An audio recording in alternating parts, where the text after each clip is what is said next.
일어나 저 큰 성읍 니느웨로 가서 내가 내게 명한 말을 그들에게 선포하라 하시니라.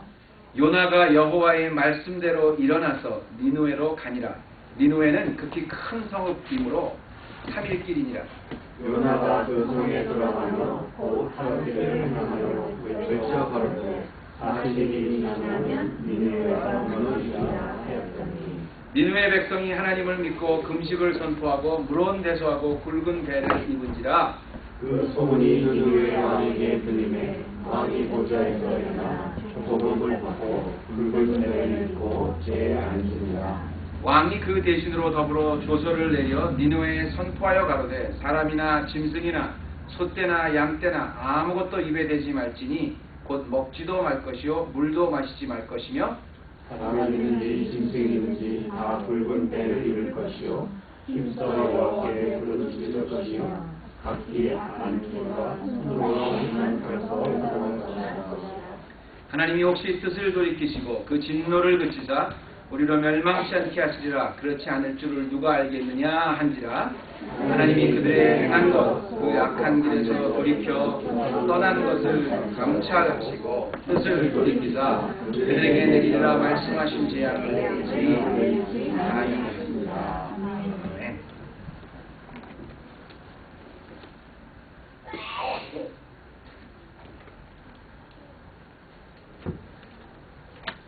제가 오래전에 그 MSN 인터넷 뉴스를 보다가 전지 아침에 그 MSN에서 나오는 인터넷 뉴스를 잘 봅니다. 뭐 시국에 돌아가는 정세나 뭐 이런 걸 알아야 되니까요. 거기다 한 가지 그 MSN을 보다가 그 팬이 된 게 하나 있었는데요. 뭐였냐면 사람들이 잘못 알고 있는 10가지 상식. 이게 시리즈로 나온 적이 있었죠. 그런데 그 중에서 제가 한 가지 굉장히 지금까지도 참 신기하게 많은 그 생활의 뉴스로 제가 알고 있었던 게 뭐냐면 미국 일상생활에서 그 보통 주부들이나 우리 일반 사람들이 가장 많이 쓸데없는 것을 낭비하는 게 있는데 거기 가장 큰 돈이 어디로 들어가냐면 샴푸를 사는 데 들어갑니다. 근데 그 샴푸라는 것이 왜 그러냐면 좋은 거나 안 좋은 거나 비싼 거나 안 비싼 거나 전혀 상관이 없는데 돈을 엄청나게 쏟아붓는다는 것이죠. 이게 무슨 원리냐면 사실 그 고급 샴푸 가게 하시는 분이 우리 해볼 게 없기 때문에 저한테 말씀드릴 수 있습니다만 그 샴푸가 굉장히 다양하지 않습니까? 그래서 보면 어떤 샴푸에는 그냥 비누 기능만 아니라 그 안에 무슨 뭐 바이라민이 들어가고 온갖 그 좋은 그 첨가물을 다 집어넣는다는 거죠. 근데 문제는 과연 그것이 우리 머리에 도움이 되느냐 하면 전혀 그렇지 않대요. 왜 그러냐면 이게 이런 원리 같다는 겁니다. 우리가 이제 화초에다 그 물을 주고 거름을 주는데 화초를 잘 자라게 하기 위해서 아주 영양분 있는 거름을 화초를 위해서 주잖아요. 그런데 그 화초에다가 그 영양분 있는 모든 거름을 아주 비싼 거름을 이파리에다 잔뜩 발라놓는 거예요. 그리고 이제 비가 오거나 물 한 번 주면 그거 다 씻겨 내려가는 거예요. 아무 소용이 없다는 겁니다. 그리고 마찬가지로 우리 머릿속에 매일매일 우리가 바르는 그 샴푸가 말로는 굉장히 좋은 거라 그러는데 그 샤워하면 그거 다 쓸어 내려가는 거라는 거죠. 그래서 그 미국 사람들이 가장 낭비하는 것 중에 하나가 잘 모르고 돈을 낭비하는 게 샴푸다. 이런 시리즈가 그 MSN 그 상식란에 한번 났었어요. 제가 왜 이런 말씀을 드리냐면 나름대로는 그래도 많은 돈 투자해서 머릿결 좀 살려보겠다고 좋은 샴푸 지금까지 쓰시고 있던 분들한테 목사가 뭐 이거 해라 저거 해라 하려는 게 아니라 우리가 그럴 때가 너무 많잖아요. 사실 어떨 때 보면 정말 필요 없는 거였는데 그냥 우리가 그렇게 노력하지 않아도 되는 거였는데 쓸데없이 우리의 힘과 시간과 우리가 정말 그 좋은 줄 알고 우리의 정력과 우리의 그 물질까지 낭비한 적이 많지요. 오늘 말씀이 바로 그런 거예요. 오늘 말씀은 어떻게 시작하냐면 여호와의 말씀이 두 번째 요나에게 임하니라 이 말씀으로 시작합니다. 그런데 성경 말씀은 그냥 여호와의 말씀이 두 번째 요나에게 임하니라 이렇게 말씀하지만 이 두 번째 요나에게 말씀이 임하기 이전에 요나에게 첫 번째 말씀이 임했을 때, 그때 요나가 하나님의 말씀을 듣고 하나님의 말씀을 따랐으면 아무 문제 없죠. 근데 우리가 지금까지 요나서를 쭉 같이 오면서 여러분 뭘 느꼈습니까? 배가 파산해서 모든 사람이 다 풍랑을 만져 바다에 빠질 위기가 되고, 인류 최초로 요나는 바다에 빠져서 물고기 뱃속까지 들어가고, 그래서 지난주에 그 설명했지요. 스올의 뱃속, 소위 그 지옥과 같은 그런 참담한 경험까지 있잖아요. 그 모든 것이 뭐예요? 하나님이 첫 번째 말씀을 했을 때 그냥 들었으면 없었어도 될 그런 노력이었습니다. 지금까지 요나는 다시스로 가보려고 발버둥을 치고 머리를 짜내고 자기 나름대로는 꽤 노력을 했는데 그것이 아무런 소용이 없게 됐어요. 지난주에 말씀이 어디서 끝났냐면 결국 여호와께서 그 물고기를 통해서 요나를 니느웨의 토해에 내시니라, 여기서 끝납니다. 그래서 요나가 원했던 것이 아닌 하나님이 원했던 요나는 결국 니느웨로 가게 됩니다. 그런데 니느웨에 가서 첫 번째 나왔던 말씀이 뭐냐면 두 번째 여호와의 말씀이 임하네, 이겁니다. 우리 삶에도 그렇죠. 두 번째 하나님이 말씀이 임했을 때, 여기 사실 말은 두 번째라 그러지만 첫 번째와 두 번째 말씀이 임했을 때 얼마나 많은 우여곡절이 있었습니까? 하나님이 우리에게 두 번째 말씀을 주셨을 때 남들만 모르는, 나만 아는, 차라리 첫 번째 말씀 주셨을 때 순종할 걸, 얼마나 많은 후회가 있어요. 물론 이런 후회도 있지만 저는 여기서 이런 생각을 해요. 그 첫 번째 말씀과 두 번째 말씀의 참 그 간격이 아주 굉장히 긴데요. 요나가 참 어려운 시간을 지냈는데 참 요나가 쓸데없는 짓 했다. 머리에다 비싼 샴푸 부은 것처럼 그동안에 참 열심히 나름대로는 자기 머리 썼는데 아무 필요 없는 짓 했다 것과 동시에 참 하나님도 대단하시다, 참 하나님도 끈질기시다, 참 하나님도 위대하시다, 참 하나님도 고집이 세시다. 그렇게 해서 모든 과정을 거쳐서 결국은 요나를 기어이 니느웨의 성 위에 갖다 놓으시고 제일 첫 번째 하신 게 첫 번째 주셨던 말씀, 이어서 두 번째 여호와의 말씀이 임하니라 했습니다. 오늘 요나뿐이겠습니까? 하나님께서 우리에게 주신 그 신실하신 메시지가 계속 있지요. 그러나 저는 오늘 요나의 말씀을 통해서, 특별히 말씀을 통해 조명하고 싶은 건 뭐냐면, 첫 번째가 아니라 특별히 이제 두 번째 말씀이 임했을 때 요나에게 원하시는 것이 무엇이었는지, 왜 두 번째 말씀을 요나에게 주셨는지, 성경은 왜 요나에게 두 번째 말씀이 임했는지, 이런 점을 통해서 우리가 하나님의 말씀을 어떻게 받아야 되는가를 조명하고자 하는 것입니다. 우리가 여호와께서 첫 번째가 아니라 요나에게 두 번째 말씀을 임하게 하신 이 순간 우리가 받아야 되는 첫 번째 메시지는요, 요나의 삶을 통해서 결국 하나님이 원하시는 것은 복음의 메시지를 전하는 것이었던 겁니다.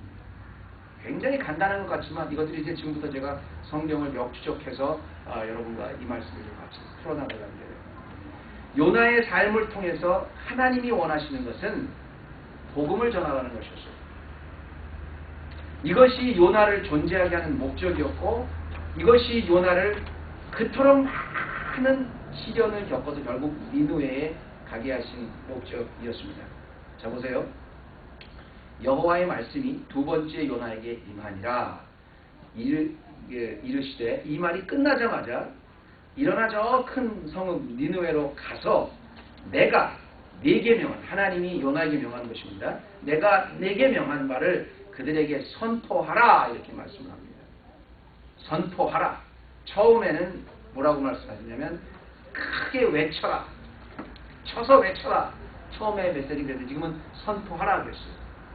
둘 다 그 내용, 그 강도는 틀립니다. 쳐서 외치라는 거는 cry out이라는 거고, 선포하라는 거는 이 히브리 말로 우케라라는 말은 이제 그 proclaim이라는 말인데 단지 그냥 공포만 하라는 거예요. 칙령을 발표해서 공포만 하라는 거예요. 둘 다 그 어감은 틀리지만 거기에 중요한 것이 있습니다. 이 요나가 첫 번째 말씀이나 두 번째 임한 말씀이나 중요한 것은 요나가 무슨 생각을 하고 그 말씀을 갖고 어떻게 변증을 하는 게 중요한 게 아니라 하나님의 말씀을 전달하라는 거예요. 그리고 그 전달하라는 내용이 뭐냐면 복음입니다. 요나가 여러분 생각해 보세요. 그냥 3일 길을 걸어가서 하나님의 말씀을 가지고 무슨 하나님이 이런 분이다 설명하지 않았어요. 하나님이 위대하신 분이다 거기에 대해서 프리치하지 않았습니다. 딱 하나, 회개하라. 40일 안에 이 큰 성이 무너진다. 회개하라. 이걸 다시 말하면 뭐예요? 복음의 메시지입니다. 복음을 전하라는 거예요. 두 번째 말씀이 임하기까지 얼마나 많은 어려움이 있었습니까? 요나가 하나님의 말씀을 거부한 데는 이제 그 교육도 나오겠습니다만 여러 가지 이유가 있습니다. 그 중에서도 하나는 요나 나름대로 전하기 싫었던 그 이유가 있어요. 충분히 우리 인간적으로 이해할 수 있는 이유입니다. 무엇보다 니느웨는 천하의 벌을 받은 하나님 민족, 이게 왜 하나님께서 벌을 내리지 않고 회개하게 하시나 거기에 대해서 화도 났어요. 그런데 내가 어떻게 생각하든지 내가 어떤 이유를 갖고 있든지 무슨 이유에서 니느웨로 안 가고 다시스로 갔든지 중요한 것은 하나님이 한 번을 통해서 두 번을 통해서 요나에게 정말 원하시는 건 뭐냐면 끝까지 기다려서 요나에게 원하신 것은 복음을 전하라는 것입니다. 여러분 복음이라는 거요 전도한다는 거예요. 하나님을 증명하는 게 아닙니다. 위트네스가 되라 그랬잖아요. 땅 끝까지를 내 증인이 되라. 그냥 선포하는 거예요. 여러분 하나님이 우리에게 주신 축복 중에서요 가장 큰 축복이 말의 축복인데요. 가만히 보면 내가 정말 이 말을 하는 이유가 뭘까? 또 이건 언어로만 이야기할 것이 아니라 우리 삶으로 복음을 증거하는데요. 내가 왜 사는 것일까? 내가 무엇을 개혁하면 왜 하는 것일까? 거기에는 이유가 있어야 돼요. 여러분 하나님께서 왜 우리에게 생명을 주시고 살게 하시고 말하게 하시고 친구를 주시고 직업을 주시고 가족을 주시는지 아십니까? 왜 우리를 교회를 하게 하시는지 아십니까? 딱 하나입니다. 예수 그리스도로 너희가 하나님의 자녀 됐어. 지성소를 지나서 하나님을 아버지로 부를 수 있는 존재가 됐으면 너희도 나가서 전하라. 복음을 전파하라는 말이에요. 내가 이 말을 해야 될까 말아야 될까 여러분 고민할 때 많으시죠. 내가 또 이런 행동을 해야 될까 아닐까. 제가 팁을 하나 드릴게요. 해야 될까 안 해야 될까 그런 고민할 거 없이 내가 이거를 통해서 안 믿는 사람들이 주님의 복음을 받아들일 수 있을까, 주님에게 덕이 될까 안 될까를 생각해 되면 무조건 하셔도 됩니다. 안 되면 무조건 하지 마세요. 말의 습관을 바꾸십시오. 가만히 보면 우리 마음속에는 우리가 굉장히 열정인 것 같은데 내 야심이 들어가 있어요. 그거 하나님이 요나를 통해서 원하는 건 그것 아니었어요. 이렇게 끈질기게 요나를 불고 늘어지면서 주님이 원하시는 건 딱 하나였어요. 복음을 전하라는 거예요. 왜 그러실까? 왜 그렇게 복음의 목숨? 그건 제가 이렇게 설명을 드릴게요. 여러분 인생의 성공과 실패를 과연 뭘로 여러분 결정하십니까? 저는 모르겠어요. 여러 가지 있겠지요. 그런데 이거 하나는 확실합니다. 내가 원하고 싶은 건 내가 이루고 싶은 그런 가족이라든가 물질이라든가 명예라든가 모든 걸 다 이뤘다고 칩시다. 그래도 우리가 마지막 순간에 복음을 받아들이지 않았다. 그럼 그 인생은 실패한 인생이에요. 있으나 마나한 인생이에요. 그런데 우리가 다 잃었어요. 정말 심지어는 사랑하는 가족까지 다 잃었어요. 우리의 평생을 모아는 재산까지 다 잃었어요. 명예 다 잃었어요. 내가 하나님의 한 일은 아무것도 없어요. 그래도 나는 주 예수 그리스도의 복음이 있다. 그러면 일단은 그분은 믿져야 본전이 아니라 땡잡은 인생. 안 그렇습니까 여러분? 일단 우리는 여기서부터 시작하는 거예요. 성도들의 특권은 뭐냐면 복음을 받아들여서 하나님의 자녀가 됐다는 여기서부터 시작하는 거예요. 그럼 하나님께서 우리를 이 세상에 내보내시고 살게 하신 목적은 뭐냐면 다른 사람에게도 그것을 전해야 된다는 거지요. 어떤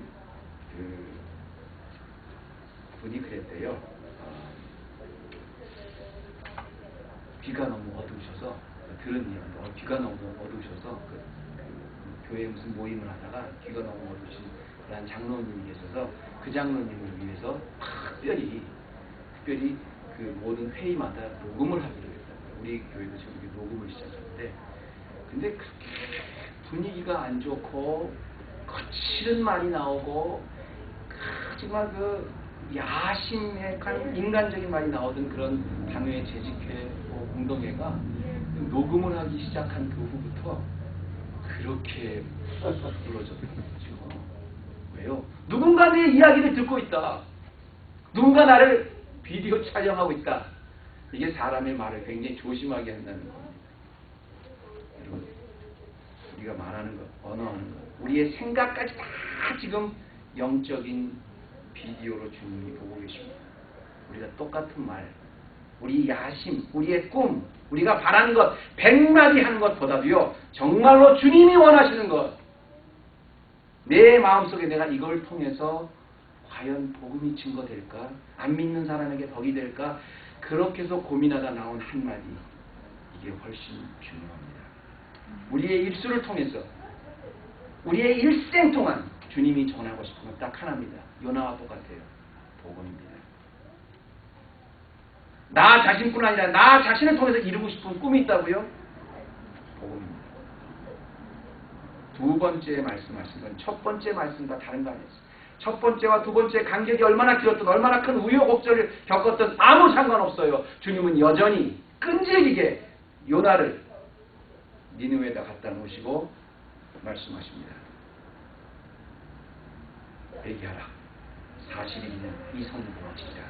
한마디로 하나님께 회개하고 돌아오는 복음입니다. 두 번째는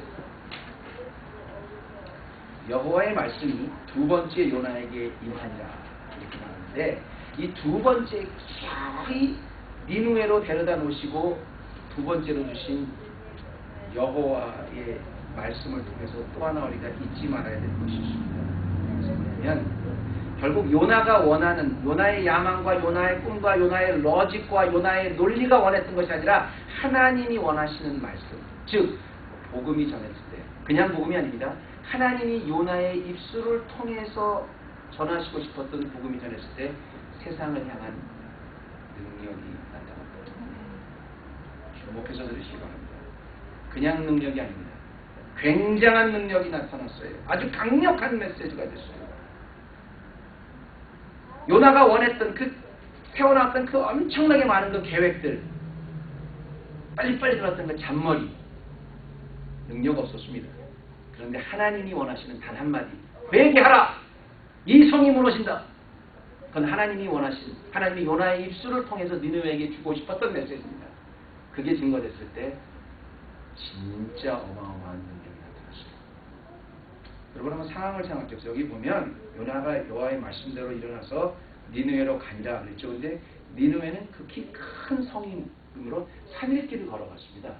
3일 길 정도 걸어가서 말씀을 전하면 그래도 좀 뭐 강단 만들어 놓고 뭐 좀 있어야 되잖아요. 그냥 딱 한마디 외쳤어요. 40일 안에 이거 무너진다. 너희들이니까 회개해라. 딱 했어요. 그래서 한번 생각해 보세요. 니느웨는 아주 큰 성읍입니다. 외국인이 왔어요. 요나가 계속 밤낮으로 걸어다녀도 그 요나의 직접 목소리를 들은 사람은 니느웨 백성의 3분의 1밖에 안 됐습니다. 그런데 그 말씀에 얼마나 능력이 있었냐면요. 여기 보니까 그 말씀이 끝나자마자 니느웨 백성이 하나님을 믿고 금식을 선포하고 무론대서 하고 굵은 배를 입었는데, 그것보다 더 나가서 6절에 보니까 니느웨에서 직접 요나를 만나지도 않은 왕이 그 소문을 멀리 들었어요. 멀리서 요나가 한 외국인이 와서 이 성이 무너진다는 소리를 들었어요. 그 소리를 무너진 왕이 직접 일어나서 허리를 들고 굵은 배를 입고 모든 조서를 내리고 심지어 소떼나 양떼까지 다 먹지도 말고 물도 마시고 금식하고 하나님 앞에 회개하자. 이런 역사가 일어났어요. 이건 정말 성령님께서 그 마음을 미리 다 준비해 놓지 않으면 그건 있을 수 없는 일이에요. 이게 어떻게 가능해요? 요나가 무슨 그렇게 메시지가 그 파워풀해서 외국에 가서 말입니다. 3분의 1밖에 안 되는 사람을 통해서 그냥 딱 한마디 회개하라, 이 성이 무너진다 그랬는데, 그게 그 소문의 소문을 듣고 왕까지 나와서 무릎을 꿇어지는 엄청난 강한 메시지가 됐냐는 겁니다. 여러분 분명한 것은요.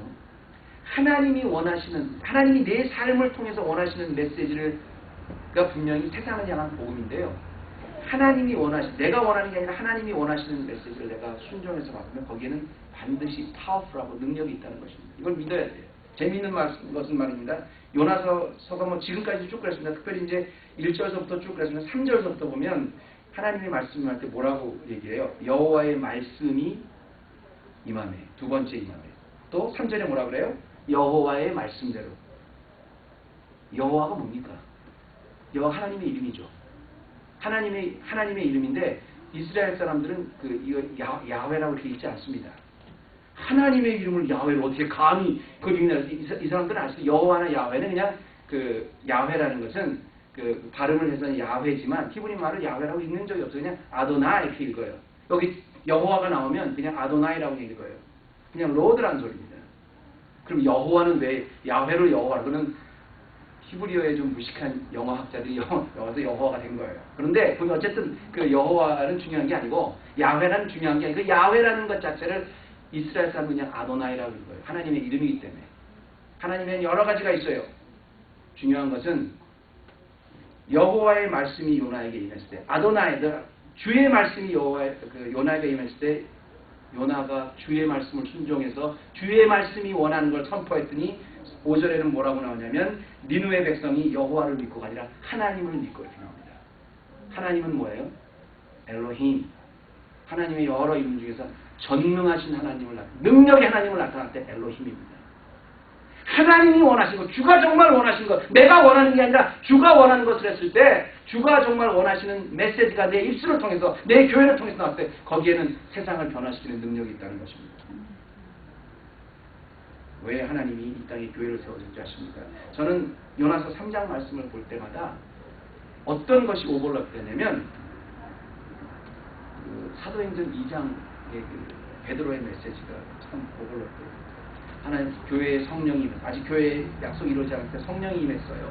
성령이 임하고 나니까 거기에 모였던 사람들이 일어나서 각 나라 방언으로 복음을 전합니다. 선포합니다.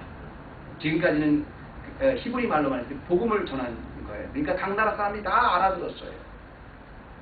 그랬을 때 거기서 역사가 일어나서 막 사람들이 자기네 나라 말로 복음을 듣고 굴복합니다. 우리가 어떻게 해야 됩니까? 어떻게 해야 됩니까? 우리가 어떻게 해야 됩니까? 어찌할 줄 모르는 거예요. 그때 베드로가 준 단 한마디 회개하고 주 예수 믿으라. 이게 하나님이 세상을 향해서 교회를 향해서 주고 싶은 메시지예요. 여러분 아무리 짧아도요 하나님이 세상을 향해서 교회를 통해서 주고 싶은 메시지 우리가 전할 때는 거기에 힘이 있습니다. 그런데 교회가 아무리 힘이 있어도 세상을 향한 하나님이 원하시는 메시지가 아니라 나의 메시지를 원할 때는 힘이 없어요. 교회는 많아질지 몰라요. 사람은 그 안에서 좋아질지 몰라요. 그러나 참 거기에는 권위가 없습니다. 경건의 모양은 있을 때 경건의 능력을 부인한다는 거예요. 저는 오늘이 아버지 날인 줄 알았습니다. 사실은. 그래서 처음에 이제 아버지 날을 줬는데 우리 김가영 목사님께서 아버지 날이 내일입니다. 이렇게 다음 주입니다. 이렇게 말씀하셔가지고요. 다시 바꿨어요. 근데 여러분 아버지의 권위가 참 많이 떨어졌잖아요. 이 땅에. 왜 떨어졌어요? 참으로 안타깝죠. 우리가 권위와 권위적인 것을 혼동하는 게 권위라는 것은 하나님이 주신 거예요. 근데 권위적이라는 건 뭐냐면 사람이 좀 권위가 있어야지. 야! 앉아! 일어나! 그럼 안고 일어나. 이런 건 권위가 아니라 권위적인 겁니다. 정말 권위는 하나님이 주신 거예요. 그런데 말입니다, 여러분. 아버지 날은 아니지만 가정이 아버지의 위기라는 거예요. 아버지의 권위가 어디서 나옵니까? 어디서 나와요? 가정의 제사장으로 세우신 하나님 성령의 열매를 맡고 아버지가 하나님이 원하시는 것을 자녀들에게 줄 때 거기 권위가 나오는 거 아니겠어요? 예수님이 가르치실 때 권세 있는 자 같다 그랬잖아요. 우리 말의 능력이 크리스찬들이 사실 어디서 나오냐면요. 우리가 성령의 열매를 맺고 하나님이 원하시는 걸 세상을 할 때 거기서 권위가 나와요. 교회가 힘이 없어도요. 교회가 약해도요. 교회가 보잘것 없어도요. 하나님이 원하시는 하나님의 메시지를 세상을 통해서 살면요. 거기엔 힘이 있어서 12명의 제자, 거기다가 사도 바울까지 13명이 결국 유럽 대륙을 점령했습니다. 복음으로 점령했어요. AD 300년에 컨스탄티노플을 통해서 로마가 무너졌죠. 로마가 무너졌다는 건 완전히 기독교로 무너졌어요. 그거 왜 그런 줄 아십니까, 여러분? 그때 당시에 600만 명이 넘는 그 그 로마의 노예들이 말입니다. 그 중에 주데오 크리스천들이 있었어요. 정말 철저하게 하나님 앞에서 주인이 있으나 없으나 정직하게 살았어요. 그걸 보고 그들을 노예라고 핍박은 했지만 존경했습니다. 이게 세상을 변화시키기 시작했어요. 여러분, 우리 교회가 세상을 통해서 세상과 전혀 틀리지 않고 세상의 방법 그대로 세상과 다르면 교회가 세상이 절대 핍박하지 않습니다. 그 대신 뭐예요? 세상이 교회를 무시합니다. 힘이 없죠. 정말 우리 주님이 오늘날 우리에게 하는 게 무엇일까? 100명, 1000명, 10,000명, 100,000명, 100만 명의 교인을 주님이 임프레스 되실까? 아니요! 우리의 삶을 통해서, 우리의 입술을 통해서, 우리의 살아가는 모습을 통해서 세상 사람들을 향해서 복음을 직접적으로 간접적으로 전하라. 이게 우리가 살아있고 존재하는 목적이고 여기에 바로 세상을 향한 영향력이 나타나고 능력이 있는 것입니다. 마지막입니다. 두 번째로 여호와께서 요나에게 말씀을 하셨을 때 여호와의 말씀이 두 번째 요나에게 임하니라. 여기서 우리가 느껴야 되는 또 하나 중요한 교훈이십니다. 두 번째 임한 메시지를 통해서는요, 아까도 말씀드렸지만 정말 요나에게 맡기신 소명이 얼마나 귀한 것인지, 얼마나 두려운 것인지 깨달으라는 겁니다. 아까 우리가 봤잖아요. 얼마나 사실 요나가 참 바보 같은 짓을 했어요. 자기 나름대로는 꽤 그래도 머리 굴리면서 자기가 다시스로 가보겠다고 자기 야망과 자기의 능력과 자기 그 논리적으로 얼마나 그 합당한 이유가 있어요. 다시스로 가는 이유가. 니느웨로 안 가는 합당한 이유가 있었잖아요. 근데 그거 다 결국 쓸데없는 짓 됐잖아요. 그 고생했잖아요.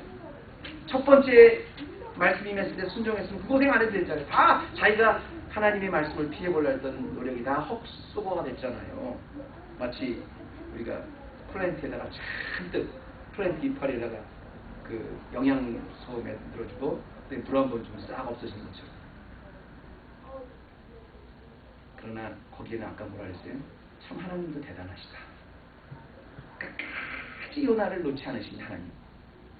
저는 여기서 왜 요나에게 소명을 맡기셨을까? 이게 참 중요하다고 생각해요. 여기 보면 요나에게 맡기신 소명이 얼마나 귀하고 중요하고 두려운 것인지 우리가 깨달으면 오늘날 우리가 하나님께서 주신 소명이 누구에게 맡기셨는지 중요하다는 걸 깨닫는데 10절에 보면 이런 말씀이 나옵니다. 하나님이 그들의 행한 것, 곧 그 악한 길에서 돌이켜 떠난 것을 감찰하시고 뜻을 돌이키사 그들에게 내리리라가 말씀하신 재앙을 내리지 아니하시니라 이랬거든요. 여러분 이 말씀을 잘 좀 보시면 전 여러분에게 이런 말씀을 좀 도전을 좀 드리고 싶어요.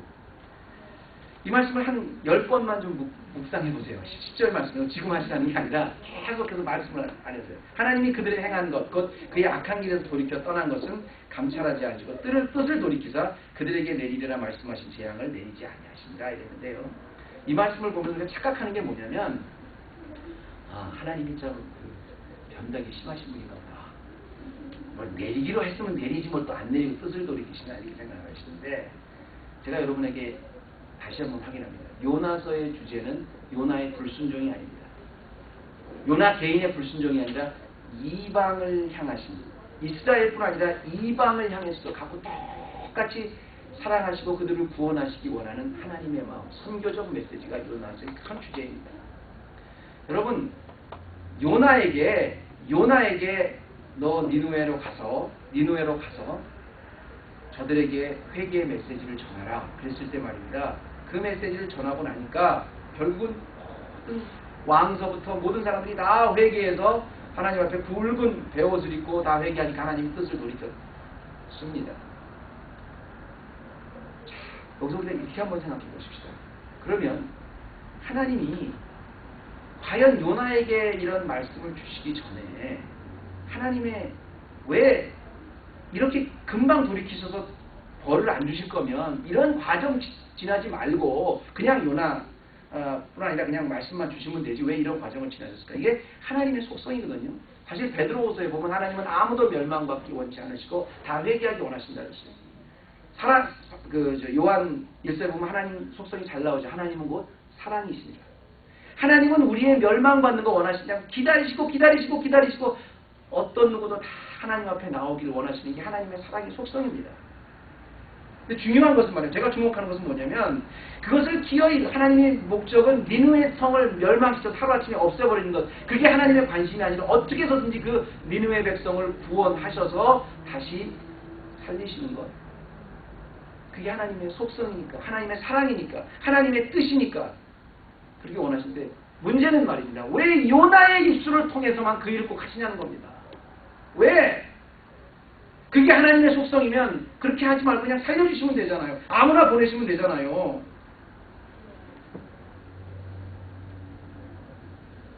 그러나 요나를 통해서 소명을 주시고 거기에 가서 말씀을 전하라고 하신 그 하나님은 니느웨 백성뿐 아니라 하나님의 말씀을 전달할 의무를 가지고 가는 요나에게도 똑같이 기다리셔서 요나에게 소명을 주실 뿐 아니라 그 소명을 감당할 때까지 있을 때까지 도와주시고 기다리시는 분이 하나님이라는 거예요. 여러분 하나님이 요나가 필요합니까? 솔직히 말하면 하나님은 13만 명을 구하는데 요나가 전혀 필요하지 않습니다. 근데 요나는 하나님이 필요해요. 하나님이 우리의 기도가 필요하시냐? 하나님은 우리가 전혀 필요 없으세요. 하나님은 우리가 없어도 얼마든지 하나님이 하실 수 있는 분이세요. 우리가 하나님이 필요해요. 그런데 하나님께서 말입니다. 우리에게 사명을 주시면 맡기실 뿐 아니라 내가 감당할 수 없다고 하면 감당할 수 있을 때까지 기다리시고 감당할 수 있을 때까지 도와주시고 끝까지 하게 해주시는 분이세요. 하나님은 내가 필요하지 않으시지만 그래도 하나님은 내게 시키시고 못하면 안 하면 할 때까지 할 수 있을 때까지 기다려주세요. 이게 바로 하나님이 모든 사람에게 주시는 소명의 귀중함입니다. 하나님이 정말 온 세계가 복음을 되기 원하신다면 그래서 니느웨 백성을 구하기 원하신다면 아예 처음부터 하나님 이렇게 하시면 돼요.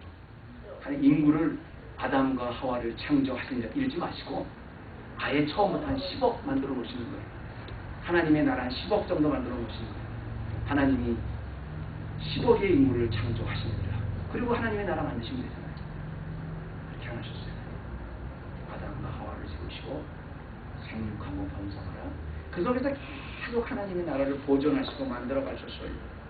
왜? 하나님은 소명을 주시고 같이 우리와 파트너가 돼서 그 소명을 기어이 이루게 하시는 게 하나님의 소명의 아름다운 거예요. 오래전에 어느 목사님의 여행 수기가 하나 있어서요. 그게 참 마음에 있는 거 제가 그 스크랩 해놨던데 기억이 나서 지금 제가 갖고 왔습니다. 이런 내용이었습니다. 우리는 보통 십자가를 고통스러운 것으로 우리가 지어야 하는 단순한 책임으로 안다.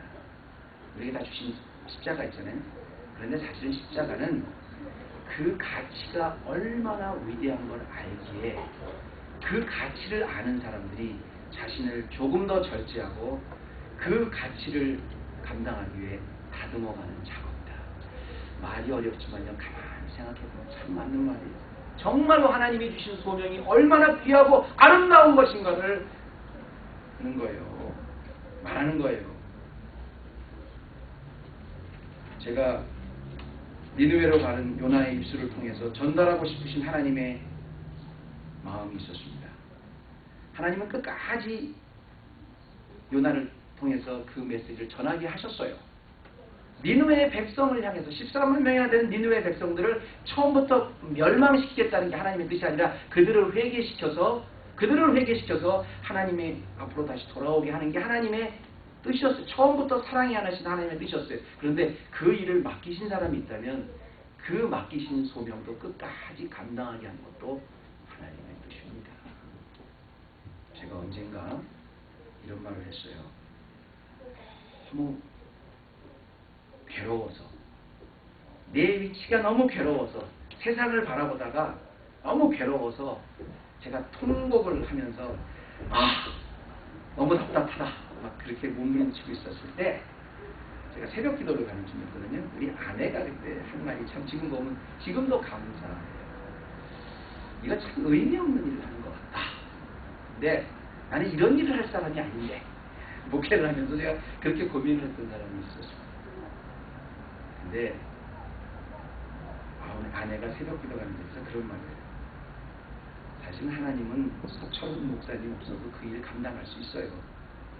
근데 굳이 나를 두어서, 굳이 나의 선포를 통해서, 굳이 나의 섬김을 통해서 필요한 영혼이 있다면 거기에 목숨을 걸어야 되는 게 우리의 사명 아닙니까? 여러분, 너무너무 소명이 지금은 하찮아진 시대가 됐어요.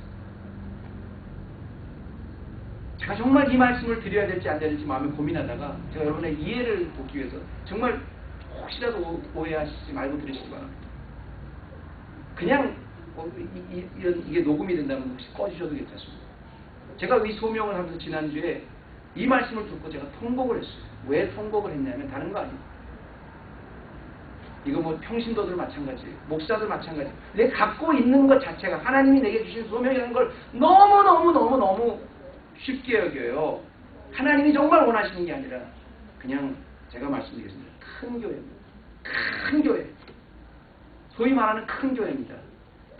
큰 교회 잘 섬기시는 목사님이 거기서 얼마 멀지도 않은, 얼마 멀지 않은, 불과 30분 되는 거리에 갑자기 가시겠다고 결정을 했어요. 이유는 딱 하나입니다. 큰 교회를 섬기시는 분이 가는 이유는 더 큰 교회에서 초청이 오니까 가는 거예요. 쉽게 말하면 기업체 사장을 하고 있는데 큰 기업에 더 큰 총수로 오라고 하니까 가는 거예요. 세상에 성공일 수는 있습니다. 제가 이 말씀을 드리면 딱 하나만 제가 열어드릴게요. 우리의 모든 삶을 한번 조명해 보십시오. 어느 곳에 세우셨던, 어느 것을 주셨든 하나님께서 분명히 주셨던 이유가, 자, 이유를 모르겠다 그러면 하나님이 나에게 주셨다는 그걸 아는 게 소명이거든요. 하나님이 내게 소명을 주셨다. 내가 내 손길이 필요하다. 소명을 주셨다면 최소한 그리스도인이라면 여기에 목숨 정도는 걸 수 있어요. 그리스도인이라면 정말 복음을 안다면 두 번째까지 기어이 기다려서 요나에게 한 그 메시지의 내용을 안다면 우리의 야망이 아니라 그리스도가 원하는 메시지를 우리의 가족, 아니 우리의 소명까지, 우리의 생명까지 던질 줄 아는, 그게 소명을 대하는 자세한 모습입니다.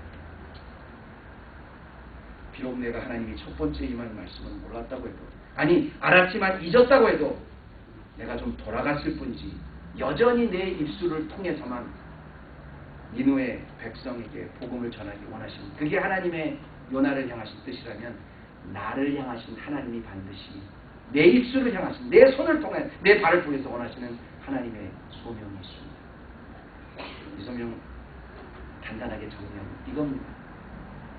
나가서 안 믿는 사람, 주를 모르는 사람, 예수 그리스도를 모르는 사람에게 다시 이 복음을 전하라. 이것이 네가 살아있는 이유고, 네가 살아가는, 내가 너에게 가족을 주고 직장을 주고 너에게 축복해 주신 이유다. 이 간단한 메시지. 모이면 하나님을 아바 아버지라고 부르고, 모이면 기도하고, 흩어지면 전도하는 삶. 이게 우리의 평생의 소명입니다. 말로만 전도하는 게 우리의 삶으로, 생활로, 언어로 본이 돼서 하나님이 관심을 갖게 만드는 것. 이게 우리의 일평생 두고 갖춰야 될 가치며 귀한 우리의 목적입니다. 우리 헤브론 교회는 정말 이 두 번째 하나님이 나에게 주신 이 말씀, 첫 번째 못 받았다면 괜찮습니다. 두 번째 못 받았다면 괜찮아요. 하나님은 세 번째, 아니 몇백 번을 해서도 기어이 끈질기게 주실 거예요. 그 소명에 우리의 인생의 가치를 걸 줄 아는 참 멋있는 그리스도인들 되시기를 주님의 이름으로 축원합니다. 하나님 감사합니다. 오늘 말씀을 보면서 저희가 두 번째 임했던 여호와의 말씀이 과연 나에게 임할 때 내가 어떤 자세로 받고 있는가를 정직하게 조명해 봅니다. 하나님